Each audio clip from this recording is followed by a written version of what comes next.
Bonjour belle âme. Ce soir, parlons de quelque chose de si courant que beaucoup le cachent comme si c'était une faute personnelle. La solitude. Pas la solitude simple qui vous restaure, mais cette douleur étrange qui peut exister même dans une pièce remplie, même dans une relation, même lorsque le téléphone s'illumine de messages. Cette solitude-là n'est pas toujours l'absence de personne, c'est l'absence d'être rejoint. Dans le monde actuel, vous pouvez être vu partout et senti nulle part. Un visage à l'écran, un profil, un chiffre, une réaction, un j'aime, un échange rapide qui s'arrête avant de toucher l'endroit réel en vous. Et le système nerveux apprend en silence une leçon douloureuse. Je dois être assez présent pour fonctionner, mais pas assez présent pour être vulnérable. Alors le cœur reste derrière une vitre. Et derrière une vitre, même l'amour peut ressembler à de la distance. Le monde est bruyant, mais le bruit n'est pas l'intimité. Le monde est rapide, mais la vitesse n'est pas la connexion. Le monde est rempli d'informations, mais l'information n'est pas la chaleur. Et voici peut-être l'un des grands paradoxes de cette époque. Plus nous sommes connectés technologiquement, plus beaucoup se sentent déconnectés existentiellement. Car la connexion n'est pas la proximité. La connexion, c'est la présence.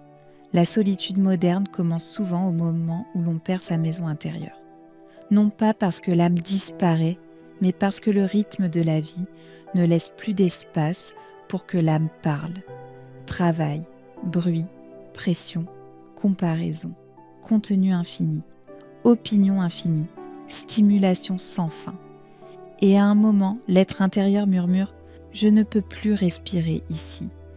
Alors il se retire, et quand l'âme se retire, la personnalité humaine se sent abandonnée. Elle appelle cela « vide ». Mais, et si ce vide n'était pas la preuve que vous êtes brisé?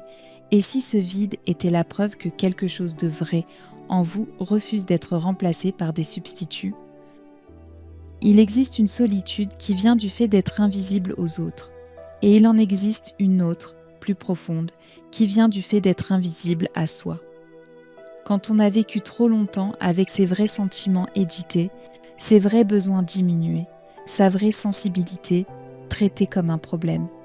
Quand on a appris à survivre en devenant plus simple, plus léger, moins, jusqu'à ne plus reconnaître sa propre voix. La solitude est parfois un signal de l'âme. Revenez. Pas vers le passé, vers vous. Et puis, il y a la solitude propre à ce monde-ci. La solitude des systèmes. La solitude des villes où l'on vit côte à côte sans se toucher réellement. La solitude des emplois du temps où il n'y a plus de place pour s'asseoir sans but. La solitude des économies où la valeur se mesure à la performance et la tendresse devient un luxe.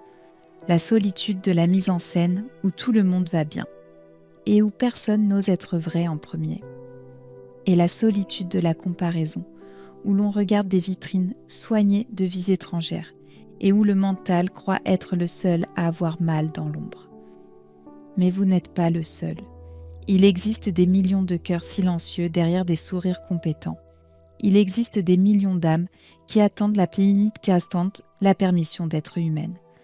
Et voici une vérité spirituelle tendre. La solitude ne signifie pas toujours que vous manquez de quelqu'un. Parfois, elle signifie que vous manquez de votre propre profondeur. Parfois, c'est l'âme qui vous appelle dans une nouvelle chambre de l'être, une chambre que le bruit ne peut pas atteindre, parce que la prochaine version de vous demande un autre rapport à la vie. Pas seulement plus d'interaction, mais plus de vérité. Pas seulement plus de monde, mais plus de résonance. Pas seulement être entouré, mais être connu. Alors demandons doucement, que veut réellement la solitude? Elle ne veut pas toujours une foule. Souvent, elle veut une seule chose, un contact au réel, une conversation honnête, un silence partagé, un instant où l'on se sent assez en sécurité pour cesser de jouer un rôle. La solitude veut la fin de la performance, car la performance épuise, et l'épuisement isole, même au milieu des autres. Maintenant, une nuance. Il y a une différence entre être seul et être sans soutien. La solitude peut être sacrée, mais l'isolement est une blessure. La solitude est un choix qui nourrit.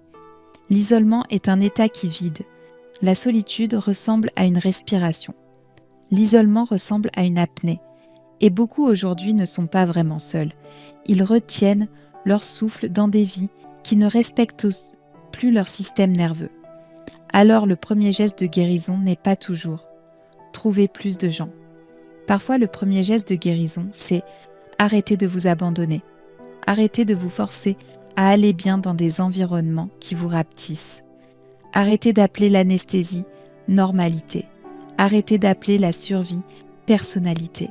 Et oui, il existe des solitudes qui viennent du fait d'être différents, trop sensibles pour un monde dur, en quête de profondeur dans une culture de vitesse, en quête de sincérité dans une culture d'ironie, capable de sentir l'invisible dans un monde qui ne respecte que ce qui se mesure. Si c'est vous, votre solitude n'est pas un défaut. C'est souvent l'effet secondaire d'une fréquence qui ne correspond pas à la pièce. Mais cela ne veut pas dire que vous devez vous éteindre. Cela veut dire que vous êtes appelé à trouver votre champ, votre constellation, ceux qui parlent votre langue sans effort. Et parfois, la raison pour laquelle vous ne les avez pas encore trouvés, c'est que l'ancienne version de vous essayait d'appartenir là où votre âme ne pouvait pas respirer. Maintenant, parlons d'une douceur oubliée dans ce monde.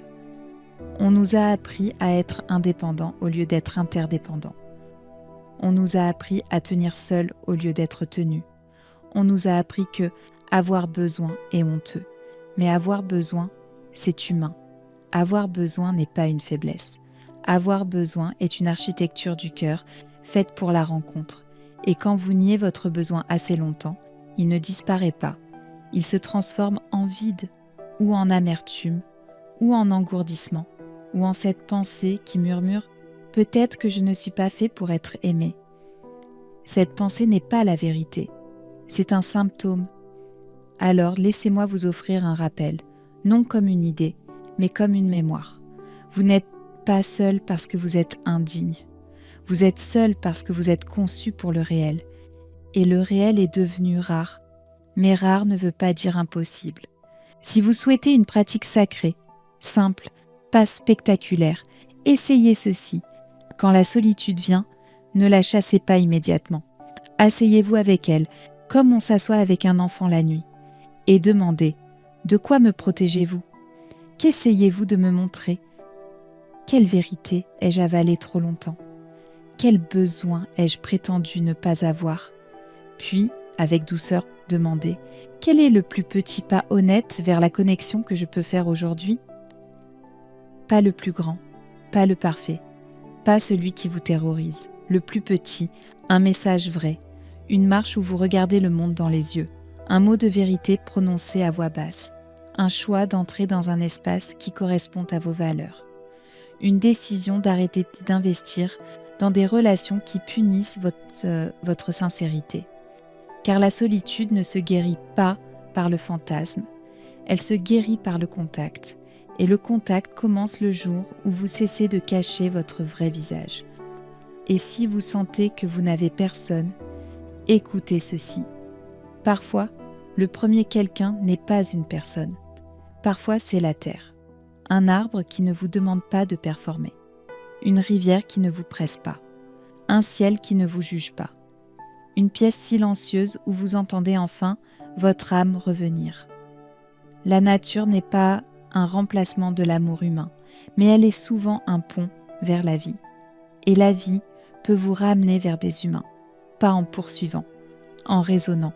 Belle âme, la solitude dans ce monde est réelle, et elle peut être lourde, mais elle n'est pas une prophétie, elle est un passage. Elle est la douleur de la séparation qui pointe vers l'appartenance, pas l'appartenance par les masques, l'appartenance par la vérité. Car dès que vous redevenez vrai avec vous-même, vous émettez un autre signal. Et les signaux attirent. Vos futures connexions ne seront pas construites sur ce que vous prétendez être. Elles seront construites sur ce que vous osez enfin être. Alors si ce soir vous vous sentez seul, Recevez ceci comme une main posée sur l'âme. Vous n'êtes pas oublié par l'existence. Vous n'êtes pas invisible pour l'univers. Vous n'êtes pas trop pour l'amour. Vous êtes simplement trop vrai pour un monde qui a entraîné les cœurs à rester en surface.